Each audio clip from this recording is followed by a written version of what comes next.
अस्सलाम वालेकुम व्यूअर्स। मेरा नाम ज़ीशान है और मेरा अभी जो वीडियो बनाने का मकसद है वो सिर्फ़ और सिर्फ कुछ कन्फ्यूजन हैं जो टर्की में जो लोग माइग्रेट कर रहे हैं, न्यूली अभी वहाँ जा रहे हैं और सेटल डाउन होने की कोशिश कर रहे हैं या वहाँ जाने का सोच रहे हैं, प्लान कर रहे हैं। तो उनको कुछ बेसिक इन्फॉर्मेशन प्रोवाइड करना है। और ये सारी इन्फॉर्मेशन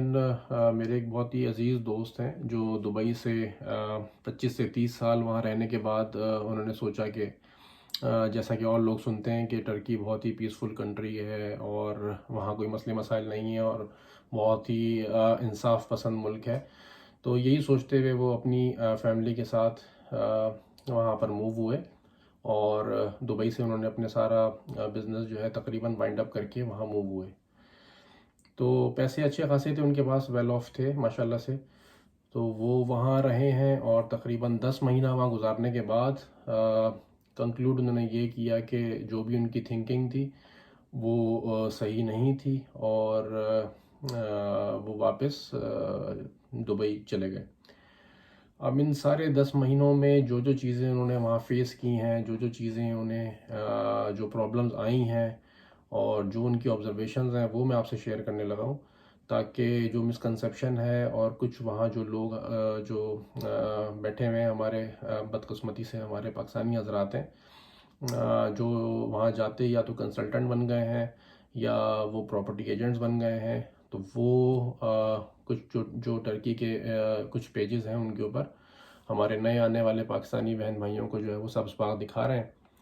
क्योंकि तीसरा काम वहाँ पर कोई भी नहीं कर पा रहा है और उसकी वजूहत मैं आपको भी आगे चल के बताऊँगा।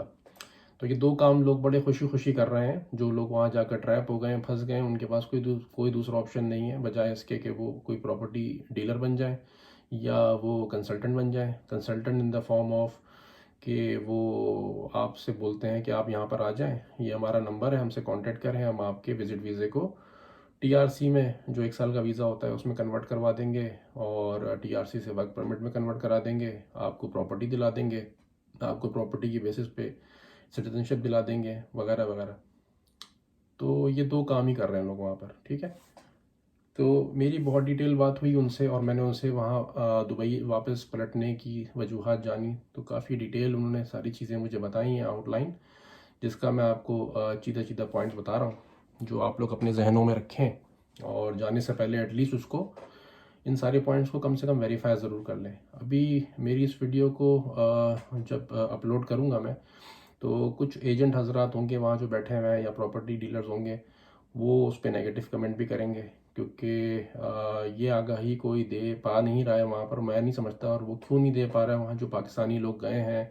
और जो इन प्रॉब्लम्स को फेस कर रहे हैं। कुछ लोग इस बात को एडमिट कर रहे हैं कि बिल्कुल सही ये सारे फैक्ट्स और फिगर्स हैं, और जो डीलर हजरात और कंसल्टेंट हजरात हैं वो उसको टोटली रिजेक्ट कर रहे हैं, क्योंकि यही इनका ब्रेड एंड बटर है जो नए पाकिस्तानी भाई लोग वहाँ पर माइग्रेट कर रहे हैं। तो पहली बात तो ये है कि हमें ये जहन में रखना है कि हमें जिस मुल्क में भी जाना है वहाँ पर लीगल रहते हुए लीगली सारे काम करने हैं और जो भी उस मुल्क के कवानीन हैं उनको फॉलो करना है, और हमें इल्लीगल किसी भी सूरत नहीं होना, क्योंकि हम माशाल्लाह से पढ़े लिखे और समझदार और एक अच्छी कौम के शहरी हैं और हमें किसी भी हाल में इल्लीगल नहीं होना। तो वो भी ये सोचते हुए गए कि मेरे पास हर चीज़ है और मेरा स्टेटस भी है, मेरे पास पैसे भी हैं, मेरे पास तालीम भी है, स्किल्ड भी थे वो, काफ़ी तजुर्बा था 30 साल का उनके पास मिडल ईस्ट का। तो वो ये समझ रहे थे कि मैं वहाँ जाकर लीगली सारा अपना बिजनेस भी करूँगा और वहाँ रिहाइश भी अख्तियार करूँगा, जो कि गलत साबित हुआ। क्योंकि बकौल उनके कि अगर आपको वहाँ इलीगल रहते हुए काम करना है और रिश्वतें देनी हैं और पैसे से सारे काम करने हैं, तो वो आप इजीली कर सकते हैं अभी कुछ 1-2 सालों तक। और अगर आप वहाँ लीगल होना चाहते हैं तो उसकी बहुत बड़ी कीमत आपको देनी पड़ती है और लीगल होने के बावजूद भी वो फ़ायदे हासिल नहीं होते। तो सबसे पहले मैं आ जाता हूँ टीआरसी या टीआरपी, जिसको जो लोग कहते हैं टेम्पररी रेजिडेंस कार्ड या टेम्पररी रेजिडेंस परमिट। ये वो वीज़ा होता है जो आपको वहाँ विज़िट पर जब आप पहुँचते हैं तो जो एजेंट हजरात होते हैं, नॉर्मली ये काम आप खुद भी कर सकते हैं, उनके जो उनका रिलेटेड इदारा है, आप उसमें अपनी एप्लीकेशन फ़ाइल कर सकते हैं और उसमें आप उनको बता सकते हैं कि आप 1 महीने से ज़्यादा यहाँ रहना चाह रहे हैं और कुछ रीज़न देने पड़ते हैं उसके कि आप क्यों रहना चाह रहे हैं। तो उसकी कुछ फ़ीस होती है, मेरे ख्याल से 100 यूएस डॉलर या 200 यूएस डॉलर के बीच में होती है। वो फ़ीस आप उनको देंगे, अब वो आपको अपॉइंटमेंट देंगे और अपॉइंटमेंट डेट पे आप वहाँ जाकर अपने डॉक्यूमेंट्स जमा करवाएंगे और आपको 3 से 4 हफ्तों में आपको आपका टीआरसी मिल जाता है, जो कि रेड कार्ड भी कहलाता है टर्की का। इस टीआरसी के ऊपर आप लीगली वहाँ पर सिर्फ 1 साल तक रह सकते हैं। अभी जो वहाँ पे ट्रेंड चल रहा है, अभी उसमें 99% जो हमारे पाकिस्तानी भाई हैं वो टीआरसी पे काम भी कर रहे हैं। और उनके काम करने की क्या वजूहत है वो भी मैं आपको बताता हूँ कि इस टीआरसी पे एक तो गवर्नमेंट ने मना किया हुआ है कि आप वहाँ पर लीगली सिर्फ रह सकते हैं, आप कोई काम नहीं कर सकते, कोई बिजनेस नहीं कर सकते, कोई दुकान नहीं खोल सकते, कोई जॉब नहीं कर सकते। लेकिन अभी चूंकि वहाँ पर इतनी ज़्यादा चेकिंग नहीं हो रही है तो लोग उसको मिस यूज़ करते हुए और इलीगल, ये मैं इलीगल ही कहूँगा क्योंकि जब गवर्नमेंट की तरफ से एक चीज़ अलाउ नहीं है और आप उस चीज़ को अगेंस्ट जाते हुए आप वो काम कर रहे हैं तो ये मैं इलीगल कहूँगा। तो उस पर लोग अपना रेस्टोरेंट भी खोल के बैठे हुए हैं, बार्बर शॉप भी खोल के बैठे हुए हैं और दूसरे काम भी कर रहे हैं क्योंकि अभी वहाँ चेकिंग नहीं है इतनी ज़्यादा, जो कि अब शुरू हो गई है। टीआरपी पे काम करने की वजह यह है कि आपको टीआरपी पे लामाला करना पड़ता है क्योंकि आप टीआरपी को वर्क परमिट में कन्वर्ट नहीं करवा सकते। उसकी क्या वजह है कि जब आप वर्क परमिट पे कन्वर्ट करवाने जाते हैं तो गवर्नमेंट जो वहाँ का इदारा है वो चेक करता है कि उनकी शर्त है, उनकी कंडीशन है कि आप वर्क परमिट तब अप्लाई कर सकते हैं जब आपने अपने बिजनेस में 5 तुर्की शहरियों को रखा हुआ हो, वो आपके एम्प्लॉयज़ हों आपकी उस कंपनी में या आपकी उस दुकान में या आपके उस रेस्टोरेंट में, आपके उस बिज़नेस में, और उन 5 तुर्कियों की हेल्थ इंश्योरेंस जो कि तकरीबन 1000 टर्किश लीरा एक तुर्की की होती है। तो अगर आप 5 तुर्की हायर करते हैं तो आपको 5000 टर्किश लीरा हर महीने गवर्नमेंट को पे करनी है उनकी हेल्थ इंश्योरेंस की मद में। और प्लस आपने जो अकाउंटेंट रखा हुआ है जो आपके गोशवारे जमा करवा रहा है, भले वो 1 नंबर हो या 2 नंबर हो, जैसे भी करते हुए गोशवारे जमा करवा रहा है, तो वो उसकी फ़ीस भी आपको हर महीने देनी होती है जो कि तकरीबन एवरेज 1500 से 2000 टर्किश लीरा होती है। तो इस हिसाब से आपको 5000 जो है वो हेल्थ इंश्योरेंस, जो आपके 5 टर्किश भाई हैं जो आप जिनको आपने काम पे रखा हुआ है, तो 5000 टर्किश लीरा आपको उनका बर्दाश्त करना पड़ता है और प्लस 1500 से 2000 उस अकाउंटेंट की फ़ीस हर महीने निकालनी होती है, जो कि तकरीबन टोटल मिला के 7000 टर्किश लीरा बन जाता है जो आपको अपने उस बिज़नेस से निकालना है। अदर देन दैट कि आप कितना उस बिज़नेस में प्रॉफिट कमा रहे हैं, आप अपने लिविंग एक्सपेंसेस वहाँ से कवर कर पा रहे हैं या नहीं कर पा रहे हैं, आपको कितना प्रॉफिट हो रहा है, आपका बिजनेस चल रहा है या नहीं चल रहा है। तो इसके अलावा आपको ये सारे 7000, एटलीस्ट 7000 टर्किश लीरा आपको निकालना होता है, जो कि अभी इस जो जो जो अभी ये जो सारे जो वक्त चल रहे हैं कोरोना के और पेंडेमिक और कोविड के, इसमें निकालना नामुमकिन सी बात है। तो लामाला लोगों को बहालत मजबूरी टीआरपी पे ही काम करना पड़ता है। ये सारे अपने वो बिज़नेस चलाते हैं क्योंकि टीआरपी पे आपको ना किसी टर्किश को रखना है और ना ही कोई आपको फ़ीसें भरनी है। सिर्फ आपको साल के एंड पे जाके टीआरपी दोबारा से रिन्यू करवा लेना है, जो कि फिर 1 साल के लिए आपका रिन्यू हो जाता है। जो कि लेकिन आजकल वो अब उस पर पूछ रहे हैं, मैंने ये भी उनसे पता किया, वो कह रहे हैं कि अब जो टीआरपी रिन्यू करवाने जा रहा है उससे वो उसकी सोर्स ऑफ इनकम पूछ रहे हैं कि तुम यहाँ पर अगर 1 साल से रह रहे हो तो तुम्हारी सोर्स ऑफ इनकम क्या है, जो कि अब बताना आपके लिए ज़रूरी हो गया है। प्लस उन्होंने मुझे ये बताया कि अब इन हालात में आजकल जो है, जबकि 2023 करीब है और 2023 में इनकी इकॉनमी रिवाइव होने जा रही है, तो अब इन्होंने टीमें बना दी हैं गवर्नमेंट ने और वो जगह जगह चेक कर रहे हैं और जो बिज़नेस भी टीआरपी पे रन कर रहा है उसके बिज़नेस को बंद कर रहे हैं और बंदे को पकड़ के डिपोर्ट कर रहे हैं, उस पर सज़ा वगैरह भी लगा रहे हैं, पेनल्टी लगा रहे हैं, वो अलग चीज़ें। लेकिन अब ये चीज़ें शुरू हो गई हैं क्योंकि अब वो वहाँ पर सख्ती शुरू कर रहे हैं। प्लस सिटीजनशिप से, जहाँ तक सिटीजनशिप की बात है, तो वो जो कंडीशन है वो 2.5 लाख यूएस डॉलर की कोई भी प्रॉपर्टी आप वहाँ ख़रीद के सिटीजनशिप हासिल कर सकते हैं। आपको 6 महीना का अरसा लगता है और आपको पासपोर्ट और सिटीजनशिप कार्ड मिल जाता है। लेकिन वो 2.5 लाख की प्रॉपर्टी जो लेते हैं आप, उसको भी लेने का एक तरीक़ाकार है जो कि उन्होंने मुझे बताया। वहाँ पर जो प्रॉपर्टी आपको दिलाता है डीलर जो भी होता है वो तुर्क होता है, ज़्यादातर ना तुर्क होते हैं। वो आपको दिखाएगा भाई ये प्रॉपर्टी है, ये 2.5 लाख रुपए की प्रॉपर्टी, 2.5 लाख यूएस डॉलर की प्रॉपर्टी है, और वहाँ पर एक इदारा है जो उस प्रॉपर्टी को इवेलुएट करता है। आपको क्रॉस चेक कर सकते हैं उससे, आप उस वो आप उस इदारे को बताते हैं कि भाई मैं ये प्रॉपर्टी लेने जा रहा हूँ, तो उस इदारे से कोई दूसरा तुर्क जो है वो आके उसको वेरीफाई करेगा, उसको इवेलुएट करेगा और आपको बताएगा कि हाँ जो आप प्रॉपर्टी ले रहे हैं इसकी वाकई वर्थ $2.5 लाख की है। वो भी तुर्क होता है। तो जो मेरे दोस्त हैं उन्होंने मुझे बताया कि भाई ये जो दोनों तुर्क होते हैं ये आपस में अपना कनेक्शन बना लेते हैं, और अगर वो प्रॉपर्टी डीलर आपको $2 लाख की प्रॉपर्टी 2.5 लाख में फ़रोख्त कर रहा है तो वो पहले ही से सेटिंग बना लेता है, और वो जो इवेलुएट करने भाई आते हैं तुर्की वाले, उनसे सेटिंग बना के और उनको बोलता है कि भाई इसको 2.5 लाख ही बताना, और वो इवेलुएट करने वाले भाई जो तुर्की भाई आते हैं तो वो भी उसको 2.5 लाख ही बताते हैं जो कि 2 लाख की प्रॉपर्टी है। तो इस तरह आपको $50,000 का तो यहीं पर नुकसान हो जाता है कि वो जब इवेलुएट करके चला जाएगा, आप बोलेंगे हाँ वाकई ये प्रॉपर्टी डीलर बिल्कुल सही दे रहा है, तो वो आप $2.5 लाख की ख़रीद लेंगे। 3 साल तक आप उस प्रॉपर्टी को कहीं मूव नहीं कर सकते। ये उनका कानून है कि आपको सिटीजनशिप चाहिए तो आप 3 साल तक उस प्रॉपर्टी को लेकर बाउंड हो जाएंगे, और उस प्रॉपर्टी को लेने के बाद आपको 6 महीने के अंदर आपका पासपोर्ट मिल जाएगा, तर्किश और रेजिडेंस परमिट कार्ड मिल जाएगा, सिटीजनशिप कार्ड मिल जाएगा। लेकिन वो पासपोर्ट लेकर भी आपके ऊपर बिजनेस करने के वही कानून लागू होते हैं जो कि एक पाकिस्तानी के ऊपर वर्क परमिट पे होते हैं। यानी कि आपको अगर कोई भी बिज़नेस बनाना है तो उसमें आपको फिर मज़ीद 5 तुर्किश को हायर करना है, उनकी हेल्थ इंश्योरेंस आपको अफोर्ड करनी है, फिर एक अकाउंटेंट आपको हायर करना है जो आपके मंथली गोशवारे जमा कराता है। तो बात आकर फिर वहीं पे आ जाती है, और उस सिटीजनशिप के मिलने में आप अपनी फैमिली, जिसमें आपकी वाइफ और आपके वो बच्चे जो 18 साल से नीचे हैं वो आपके साथ जा सकते हैं और उनको पासपोर्ट मिलेगा। जो बच्चे 18 साल से ऊपर हैं उनके लिए आपको फिर $2.5 लाख की एक इन्वेस्टमेंट करनी है, एक प्रॉपर्टी लेनी है उसके नाम से, तो वो फिर आपके पास आ सकता है। ये भी एक कंडीशन है। तो अगर आपका कोई बच्चा 18 साल से ऊपर है तो उसके लिए आपको दूसरी इन्वेस्टमेंट भी करनी है, और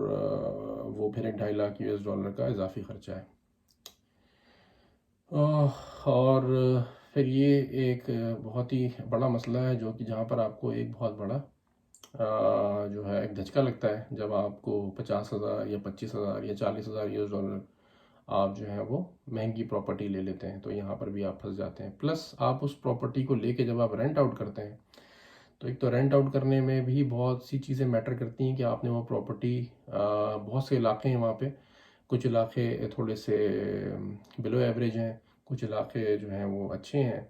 तो अगर आपने किसी अच्छे इलाके में प्रॉपर्टी ली है तो वो लाजमी सी बात है प्रॉपर्टी महंगी है और उसका रेंटल आपको थोड़ा बेहतर आता है, और जो बिलो एवरेज इलाके हैं तो वहाँ पर आपको रेंटल कम आता है, वो प्रॉपर्टी आपको सस्ती ही मिल जाती है। लेकिन जो आपको मंथली रेंट आता है उस पर से आपको गवर्नमेंट को 18% टैक्स देना होता है। मतलब आपका टेनेंट जो भी किराया आपका है, चाहे वो 1500 लीरा है या 2000 टर्किश लीरा है, अगर वो आपको मंथली जमा करवा रहा है तो वो आपके बैंक अकाउंट में जमा करवाएगा, तो बैंक ऑटोमेटिकली 18% उस रेंट में से डिडक्ट कर लेगा और बाकी अमाउंट आपके अकाउंट में डाल देगा। तो 18% ये टैक्स है, प्लस 1 से 2% आपका विद होल्डिंग टैक्स है प्रॉपर्टी के ऊपर, जो आपको हर साल अपनी प्रॉपर्टी की वैल्यू के ऊपर गवर्नमेंट को पे करना है। तो ये टैक्स हो जाता है। प्लस वहाँ पर अगर आप गाड़ी रखते हैं तो गाड़ी की जो लाइसेंस की रिन्यूअल होती है, रजिस्ट्रेशन होती है, और जो जो टेस्टिंग होती है, वो सारा कुछ मिला के उन्होंने बताया तकरीबन 4,000 टर्किश लीरा आपका हर साल वो खर्च होता है। तो बताने का मकसद ये है कि उन्होंने, अब वो ये कहते हैं कि जब आप अपने साल का एक्सपेंसेस सारा निकालते हैं और उस साल के एक्सपेंसेस को जब आप डिवाइड करते हैं तो आपको बचत बहुत ही कम होती है, क्योंकि आपकी वहाँ सोर्स ऑफ इनकम जो है वो सिर्फ प्रॉपर्टी का रेंटल ही है। इसके अलावा आप किसी भी तरीके के वहाँ पे सोर्स ऑफ इनकम नहीं बना सकते, क्योंकि आप बिजनेस सेटअप नहीं कर सकते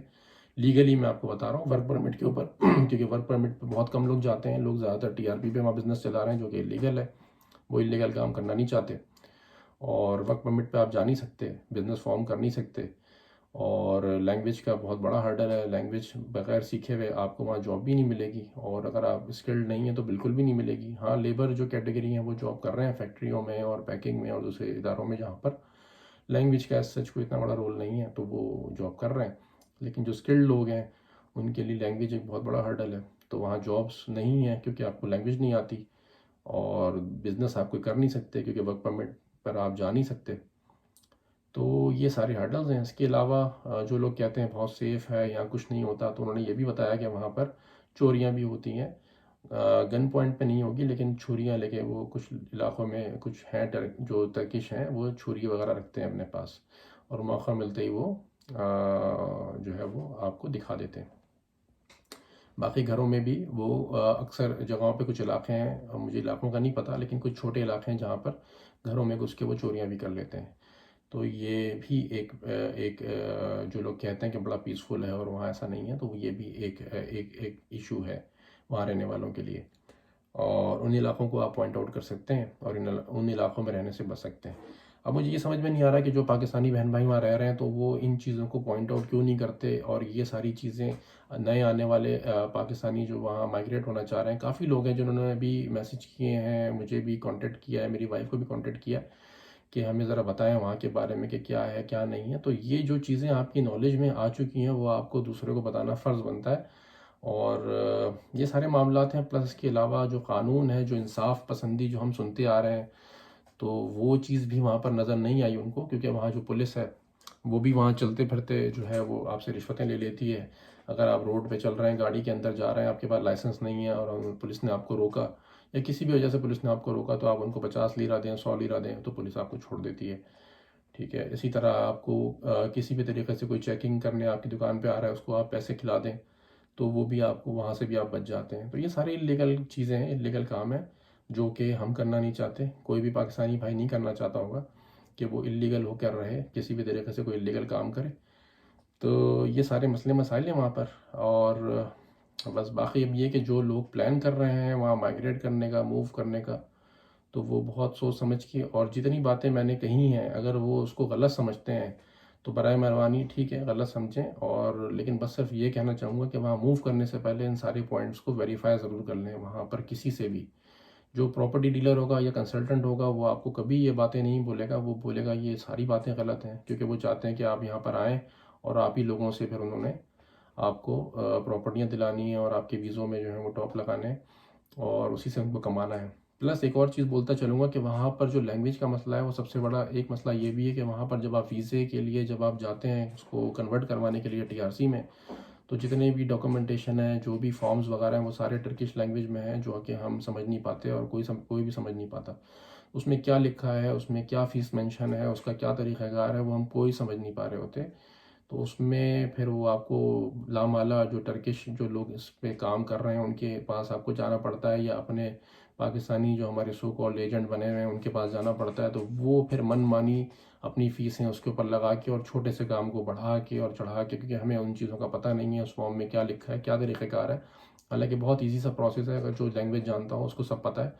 लेकिन चूँकि जो अननोन लोग जाते हैं वहाँ पर उनको कुछ पता नहीं होता, तो वो $100 के काम के आपसे 800 और 1000 यूएस डॉलर भी ले लेते हैं। तो ये भी एक बहुत बड़ा फ़न है, जो कि जिसमें मैं सिर्फ अपनी कम्युनिटी को नहीं बोलूँगा, वहाँ जो तुर्क तुर्क जो हैं वो भी बहुत ज़्यादा इन सारे कामों में, इस तरह की चीज़ों में बहुत आगे हैं। तो ये भी उन्होंने मुझे एक बात बताई कि इस तरह से भी वहाँ पर वो लोगों को ठग लिया जाता है और उनको जो है वो अच्छा खासा नुकसान पहुँचाया जाता है। तो बाकी बस ये सारी चीज़ें हैं, और भी इसके अलावा कोई बात मेरे जहन में आएगी तो मैं आपसे बिल्कुल शेयर करूँगा अपनी अगली वीडियो में। और इसके अलावा कोई आपके सवालात हों तो आप लोग कमेंट्स में पूछ सकते हैं। और मेरी इस वीडियो को जो लोग भी शेयर करना चाहें आगे, ताकि एक मैसेज है, एक आगाही है उन लोगों के लिए जो नए पाकिस्तानी बहन भाई हैं जो माइग्रेट करना चाहते हैं। और काफ़ी जगहों से मैसेजेस आए हैं मेरे पास, कोई दुबई से माइग्रेट कर रहा है, कोई सऊदीया से माइग्रेट कर रहा है, कोई पाकिस्तान से माइग्रेट कर रहा है। तो ये मैसेज मैंने रात के इस पहर में, जबकि यहाँ पर तकरीबन 3 बज रहे हैं, तो मैंने ये बताना ज़रूरी समझा, क्योंकि इन पेजेस के ऊपर कुछ जो एजेंट्स हैं या ब्रोकर्स हैं वो टोटली इन सारी बातों को डिनाई कर रहे हैं कि जो बातें मेरी मिसेस बता रही हैं तो वो गलत है, जबकि वो सारी बातें फैक्ट्स हैं। और जिनके साथ हुआ है उनसे पूरी डिटेल कन्वर्सेशन के बाद ये सारी चीज़ें मैंने बताना ज़रूरी समझी हैं कि जो नए जाने वाले हैं उनको सारी बातों का पता हो और उनको अवेयरनेस हो। और यही बात मैं कहूँगा कि ये सदका जारिया है, अगर यही वीडियो आप आगे शेयर करेंगे अपने जानने वालों में, और जो लोग वहाँ माइग्रेट करना चाह रहे हैं या जो सोच रहे हैं, जो प्लान कर रहे हैं, उन तक अगर ये आप वीडियो पहुँचा देते हैं, तो अगर इस वीडियो से हमारे इस मैसेज से अगर 1 या 2 फैमिलियाँ भी जाने से जो है वो बच जाती हैं, और किसी भी मसले में फंसने से रुक जाती हैं, तो अल्लाह ताला हमारे लिए आसानियाँ पैदा करेगा इंशाअल्लाह ताला। तो पसंद आए तो उस वीडियो को लाइक कीजिएगा और आगे जितना शेयर कर सकें अपने रिलेटिव्स में, अपने फ्रेंड्स में, अपने जानने वालों में, तो उसको शेयर कीजिएगा ताकि सबके लिए भलाई हो सके। ओके, आपका बहुत बहुत शुक्रिया और दुआ में याद रखिएगा। और जिन लोगों को वीडियो पसंद ना आए तो उनके लिए मैं कुछ नहीं कर सकता। बाकी अल्लाह से यही दुआ है कि अल्लाह ताला हम सबको जो है वो किसी भी बुराई में या किसी भी मसलों में फंसने से बचाए। और इंशाल्लाह फिर आपसे मुलाकात होती है अगली वीडियो में। अल्लाह हाफ़िज़।